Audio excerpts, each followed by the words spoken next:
Hi. Hi. Okay, so we had a conversation this morning about what happens when clients shop for their mortgage, right? So you're a mortgage broker. For those of you who don't know, this is Jason Turner, Hello. Navigator Mortgage Brokers. So you're a mortgage broker, right? So I try to stay in my lane and I try not to tell people like what they can and can't do because obviously who they work with financing is completely up to them. So the consumer generally tends to only look at like a couple of different facets, right? Purchase price, the mortgage payment, their interest rate. Mm-hmm. So let's talk about what actually goes into consideration, right? Like, how do we educate the consumer on how to shop for a mortgage properly? Yeah, great question. Um, the best way to shop for a mortgage is to, well, one, you want to work with somebody reputable with good reviews.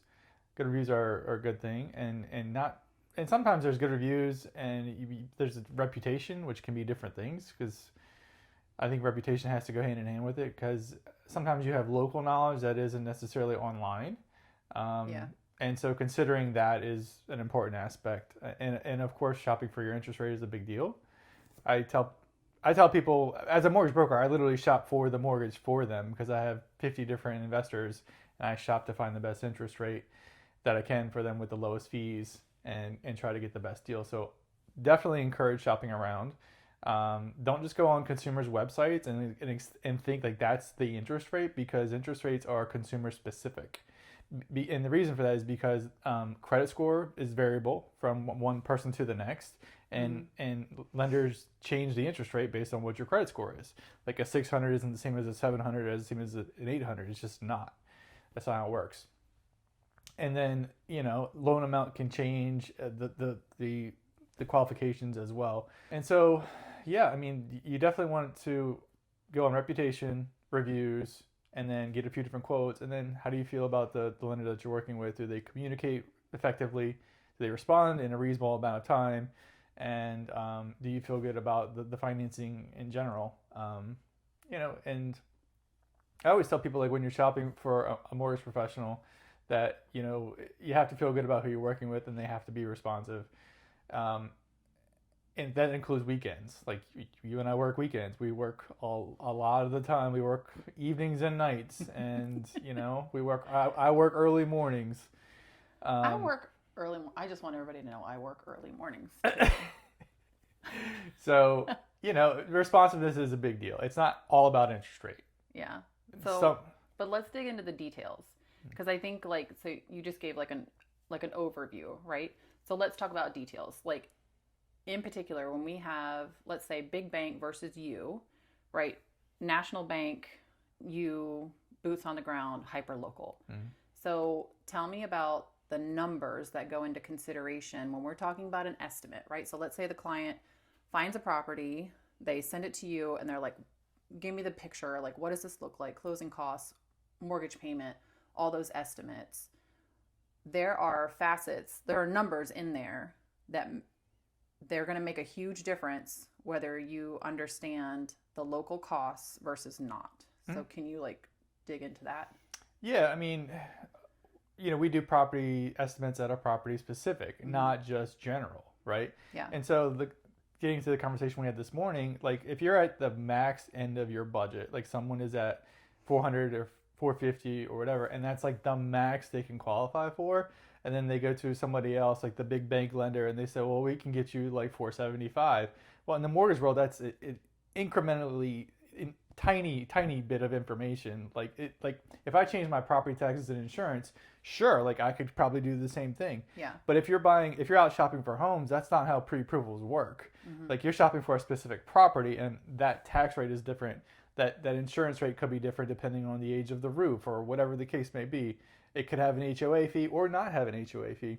And all those numbers, those three And specific title. things and title. Yeah. Title estimates. Yep. Yes. All three of those things are variables. Mm-hmm. And so when we do a pre-approval, it's general. But when you're out shopping for homes, it's specific. Yeah. Not the same thing, right? Yeah. So when you go to get a pre-approval and it's at the top end of your budget, You have to be very specific about what the numbers are. And it's the difference of you qualifying for that house or you not qualifying for that house. And if you get under contract with a very general estimate and these numbers don't work out for you, you're out. Like you're out. You're the cost for the inspections, possibly earnest money, like appraisal. Yeah, like there's fees that are, are going to be put out up front, paid up front, and nobody wants that. So when you're qualifying a client, you're not just going on base numbers. Like how much documentation do you like to see in order to actually issue a pre-approval letter that you feel confident that you can, uphold? Yeah, I have to have 3 basic things. I have to have pay stubs covering 30 days, last 2 years of W-2s, or if they're self-employed, tax returns, federal tax returns, and then bank statements. Yeah. Because we have to cover cash to close. We have to look at income, see what it is, and then, and have a 2-year history just to make sure that it's all tracking. And if somebody, like the military clients we have that are PCSing from one part of the country to another, well, their BAH is going to change. Mm-hmm. We live in a high-cost area. The BAH increases. Yes. For most people. And then that could be what's called grossed up because it's not taxable. So I increase that amount to help people qualify for what they want. And, not everybody needs that, but some people do. And so those are the main things. And if somebody's not doing those things, then they're not really pre-approved. I agree. Yeah. So what about debt?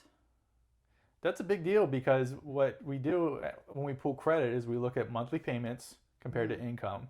And then what is the proposed mortgage payment? And does that fit into your max debt to income calculation?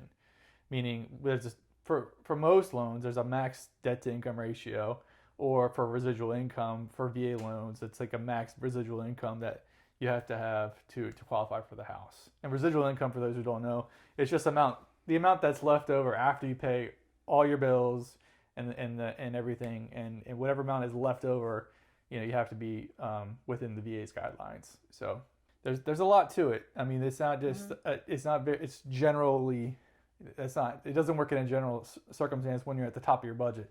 Now, if you're not at the top of your budget, it doesn't really matter, because if you're in the middle of your budget and you want to go up $50,000, it's not going to make that much of a difference for qualification purposes. It's just is the person comfortable with the mortgage payment? Yeah. That's the big deal. And so the other thing that a lot of people don't understand is when you're at the top of your budget, you have to be comfortable with that mortgage payment. If you're used to paying $1,500 and you're coming to our area and that new payment is $3,500, well, that's big payment shock, and you have to be comfortable with that. And some people will look at a pre-approval and say, "Oh, I qualify for X," but what does that mean per month to you? Yeah, and that's when we get into the estimates and you understanding the local industry. Right? So when it comes to Maryland specific, right? If we're talking about Maryland specific, homeowners insurance, property taxes, the title companies that we use, that we have pretty good solid known numbers on what those fees are going to be. Mm-hmm. So I think, because the issue that I feel like we run into sometimes, let's look at it from the consumer perspective, right? So me personally, when I tell a client, I want you to be very careful and ensure that you're looking at every facet, right? When it comes to the pre-approval, their qualification, when they're shopping. What do you think? Because we're not trying to steer anyone towards anything, but we are trying to get the best deal. And because we have more insider knowledge and experience with it, what do you say to clients when they shop you? If they let you know, hey, I saw this interest rate, or hey, this guy's saying I need this much less as far as closing costs go. Mm-hmm. What do you tell the client? To get an estimate in writing, because a lot of that it's very specific to the consumer. And what a lot of people do is they shop rate, but what they don't understand is rate comes with cost. And that means points. So points cost money. So you're basically paying down your interest rate, increasing your closing costs. So you may be shopping for the best rate, but you have to also look at cost. Yeah. And do you have money to cover the total cash to close? Mm-hmm. So, and for a lot of people that doesn't make sense. For some people it does. And it depends if you're paying points, like how long are you going to stay in the house to make that make sense? Like how long is it going to take you to recoup that money Yeah. to make the math work? Mm-hmm. We deal with a lot of military clients and they have 3-year contracts to our area or 2 years, and paying points doesn't make a lot of sense because they're not going to see that money back. They're not going to get the return on investment, and it just doesn't make sense for the math, right? It doesn't work. And shop around, but shop cost as well. Yeah, because there's a difference between getting a pre-approval letter from any lender versus a full estimate. Sure. So I think, explain to, like, in your terms, well, no, explain it in layman's terms, the difference between a pre-approval letter and an actual estimate. So, I mean, a pre-approval letter is just for a general amount, right? Mm-hmm. Like we're just saying, okay, up to a certain dollar amount. But when we're doing estimates, it's for a specific property. So we want to make sure that that specific property is going to work for the financing. Yep. And if we're at the top end of your budget, we have to be like, all right, we need the details. We need the property taxes, the HOA. Is there a condo fee? And we're going to do our best to estimate insurance and sometimes get insurance quotes if it's like that tight to make sure that it's going to work for the client. So estimates are specific. Yes. And not just general, hey, you're pre-approved for X amount. Yep. Yeah. No, I think this is a good conversation to have. I think a lot of people don't understand how this works, but we also want to make sure that people understand that we're not trying to ensure that they do anything a certain way.